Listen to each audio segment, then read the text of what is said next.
Salut les lions, j'espère que vous allez bien.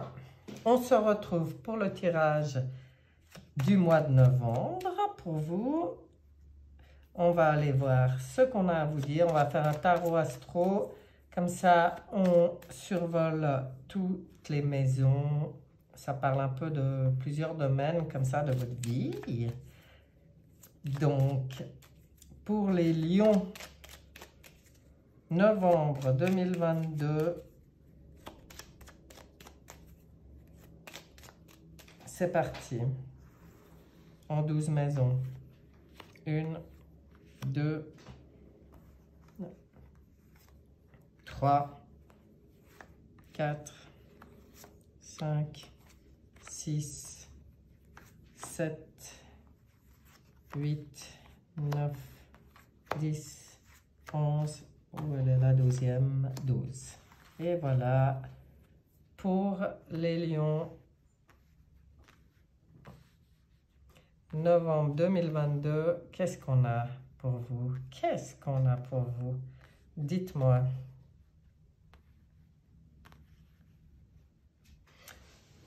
Je vérifie, ouais, c'est bien.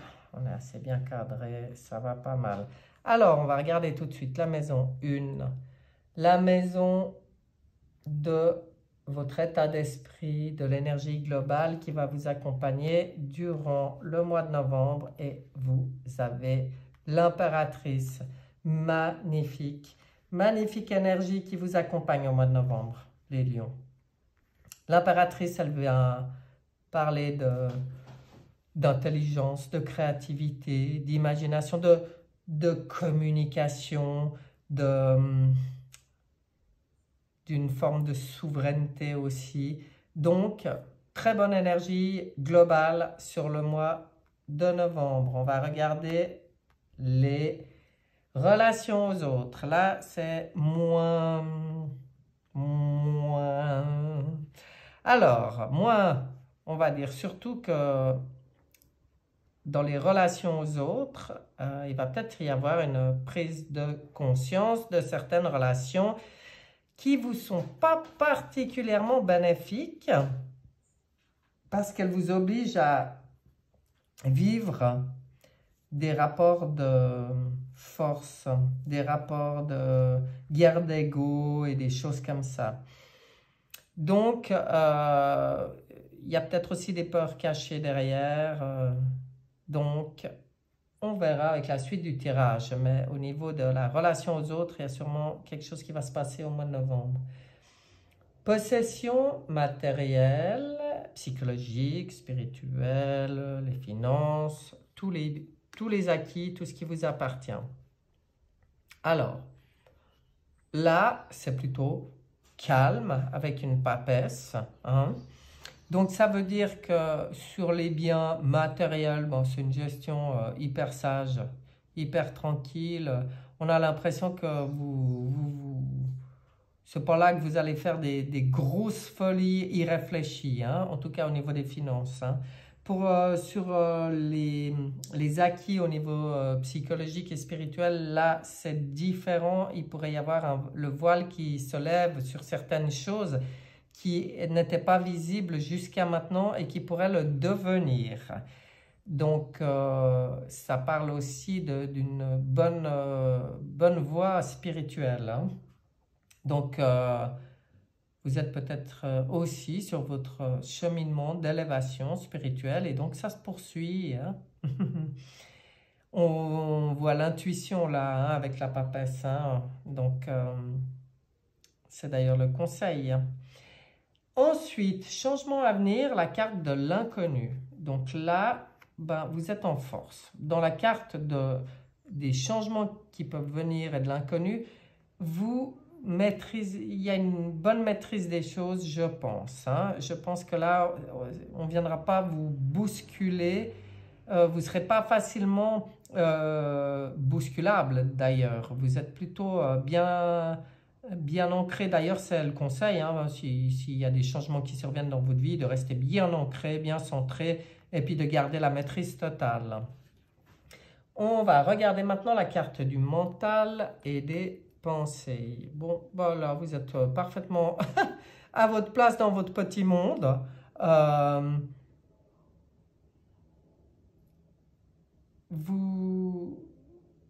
C'est une bonne lame. C'est une bonne lame dans le mental. Il y a comme un aboutissement aussi. Et elle parle d'aboutissement, hein, la carte du monde. Elle parle de finalité de quelque chose. Donc vous êtes peut-être aussi arrivé au bout d'une certaine dualité dans votre mental. Et puis là, on arrive au bout, là. On s'installe bien, on se pose, on apprécie tout ce qui a été effectué, pensé et traité jusque-là. On en tire un peu les lauriers, hein. Donc, ouais, c'est pas mal ça, hein, dans la carte du mental. On va regarder la carte de vos affaires en cours ou des enseignements. Là, il y a des nouvelles. Là, on vous dit d'être à l'écoute, d'être attentif, d'être à l'écoute de votre propre intuition, d'être... que ça fasse partie de votre vie, d'être en connexion avec vos guides, en fait, quelque part. Et puis d'être attentif aux synchronicités, aux choses qui vont se présenter, aux opportunités, parce qu'il y a des choses qui bougent dans vos affaires en cours.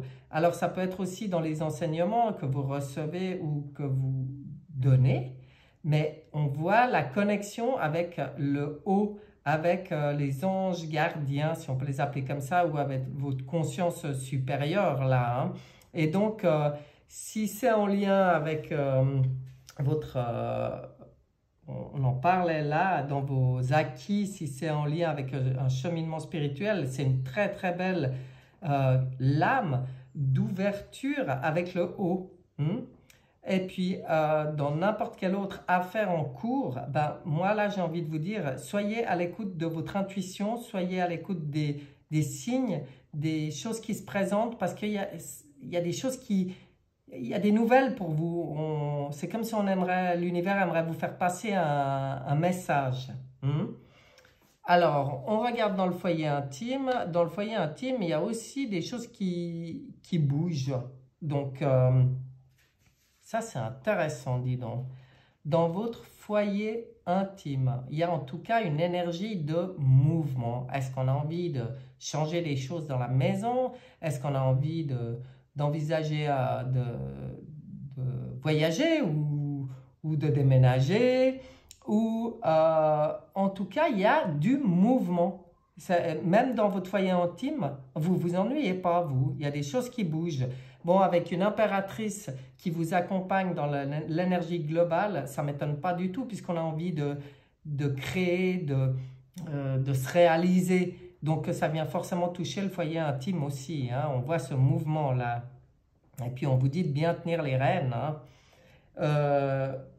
On va regarder la carte du destin, des honneurs et de l'élévation. Bon, on est de nouveau dans le cheminement spirituel, hein. Avec l'ermite, oh là là, qu'est-ce que c'est? Qu'est-ce que c'est? Parlons. Ça vient simplement vous confirmer que vous êtes sur le bon chemin, que vous cheminez, que vous avez votre petite lanterne là pour vous éclairer. Pour moi, c'est votre intuition. On en parlait avant avec la papesse, avec ça, avec le jugement, pardon. Mais c'est comme si on vous dit votre petite lanterne à vous, c'est votre intuition. Donc, vous êtes sur votre bon cheminement et vous continuez à cheminer et à vous élever. C'est beau, hein? C'est très porteur pour vous, votre cheminement intérieur, hein? Vos réflexions intérieures, votre spiritualité, c'est très porteur. Ça pourrait même devenir, vous pourriez aussi devenir un peu un guide pour des personnes, parce que par votre être, hein, pas forcément dans le faire, mais dans ce que vous êtes et ce que vous dégagez. Ça pourrait éclairer certaines personnes, ça pourrait les aider dans leur propre cheminement. C'est très beau. Alors, les amours, les sentiments. Qu'est-ce qu'on a dans les amours et les sentiments? On a la justice. une justice qui cherche l'équilibre parfait. Une justice qui tranche quand l'équilibre n'est pas parfait, quand l'alignement n'est pas parfait, quand l'enracinement n'est pas parfait. Centrage, ancrage, alignement, enracinement. Là, on vient vous parler de ça. Vos sentiments dépendent de votre équilibre. Donc, avec la justice, si quelque chose ne vous permet pas cet équilibre, au mois de novembre, vous allez trancher. Et ça me ramène aux relations, hein, relations aux autres.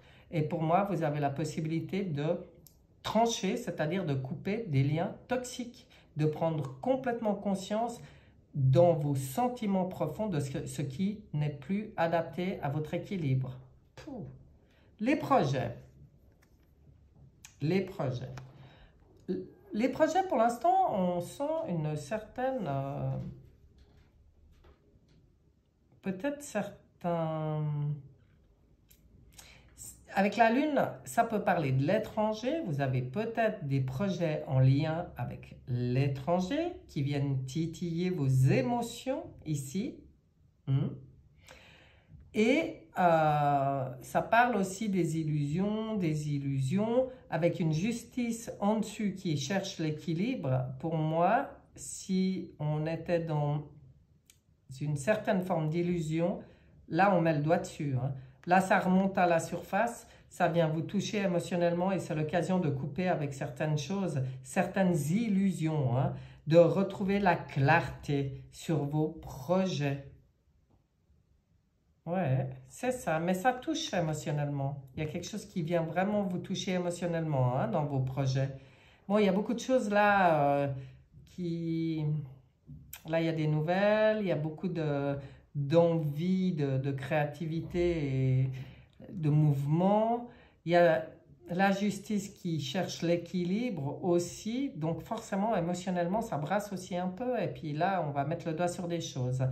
Et pour moi, ça me rappelle que certains projets étaient peut-être floutés à cause de certaines relations. Et que là, si on coupe, si on tranche, si on met le doigt dessus, si on laisse monter cette émotion, même si elle n'est pas agréable, elle nous permettra de mettre le doigt sur des situations et des relations qui ne conviennent pas à vos projets. On va regarder la carte du quotidien et des obligations. Bon, voilà, le lion dans toute sa splendeur avec l'empereur. Le lion, il gouverne, il règne. Il est dans son quotidien, il a sa place de maître, dans son royaume intérieur aussi. Donc, lui, avec cette justice à côté, c'est clairement qu'il fixe les limites, qu'il fixe les règles et qu'il ne veut pas se laisser marcher sur les pieds. C'est lui maintenant qui décide de gouverner totalement son quotidien. Les épreuves, les blocages, les contrariétés, bon, eh ben... nouveau, il y a du nouveau. Bon, alors pour vous, le défi, c'est d'accepter la nouveauté. C'est vite vu, hein? C'est d'arriver à retrouver la spontanéité, la joie, l'enthousiasme de votre enfant intérieur. D'arriver à vivre dans l'instant présent et de savourer tous vos potentiels. De ne pas être freiné par des peurs, de ne pas ruminer des choses du passé, mais de, une fois pour toutes, couper, trancher ce qui ne convient pas, au lieu d'y ruminer ou d'être freiné, et de ne pas vous inquiéter par rapport à l'avenir, mais de vivre l'instant présent comme un enfant. Voilà le défi pour vous, parce que vous aimez bien contrôler. Vous aimez bien, là ça se voit en dessus, hein, avec la justice, l'empereur, là il y a l'impératrice, la papesse, je veux dire, la force. On voit que vous aimez contrôler. Et là, pour vous, le défi, ça va être de lâcher un peu ce contrôle, d'être dans la justesse, oui, de savoir poser les limites et tout, mais de savoir, malgré tout, garder cette âme d'enfant. Parce que lui, il a besoin de s'exprimer, hein. L'impératrice, elle parle de ça aussi, hein, elle a besoin de s'exprimer, elle a besoin de pouvoir oui, exprimer les choses. Et lui aussi, il a besoin d'exprimer sa légèreté, sa spontanéité, son côté enfantin. Voilà le défi pour vous, les lions, au mois de novembre. Alors, Good Quantic Box. Qu'est-ce qu'on a pour les lions au mois de novembre 2022? Qu'est-ce qu'on a comme conseil pour eux? Parce que ça, c'est un oracle qui donne de l'info ou des conseils tellement justes toujours que j'aime beaucoup l'utiliser dans ces tirages. Ah, allez, ça sera toi. Qu'est-ce qu'on a là pour les lions? On vous dit, dès que vous entrez dans un groupe, vous rejoignez son égrégore. En y adhérant, vous acceptez de recevoir une énergie qui peut être bonne, mais aussi mauvaise. Surveillez à qui et à quoi vous vous associez afin de garder vos énergies les plus positives possibles. Ben voilà, hein. Quand je disais que vous allez mettre le doigt sur des énergies qui ne vous conviennent plus, puis que vous aurez l'opportunité d'y mettre un terme cette fois, hein, de trancher, eh bien oui, ça vient confirmer. Hein. Maintenant, vos guides de lumière, d'amour pur, qu'est-ce qu'ils ont comme message pour vous, les chers lions, pour le mois de novembre? Allez, un message pour les lions. Eh bien voilà, le voilà qui vient. Le voilà qui vient. Qu'est-ce qu'on vous dit? Tout se place sur mon chemin. Je fais confiance et je suis sans crainte car je suis guidé vers la lumière, vers ma réalisation. J'écoute, je regarde et je prends conscience. Ainsi, je reconnais cette énergie qui mène à faire un avec mon essence divine, la source. Vous voyez? C'est comme si vous avez cette opportunité de vous remettre, mais de vous réaligner complètement sur votre chemin, dans la confiance. Hein. Ils disent bien, je suis sans crainte. Donc, tout ce qui vous apporte de la crainte, là, c'est ça que je parlais, ces relations toxiques. Eh bien, c'est le moment de vous en défaire, hein, puis d'être dans l'instant présent, dans la confiance, la spontanéité. Voilà, les lions. Voilà votre tirage pour le mois de novembre. Oui, oui, c'est bien ça, 2022. J'espère que ce tirage vous aura plu. J'espère qu'il vous apporte des bons conseils et qu'il soit utile, parce que c'est le but, hein, toujours, de ces tirages. Et puis, je vous souhaite vraiment un excellent mois de novembre et je vous dis à bientôt. Bye bye.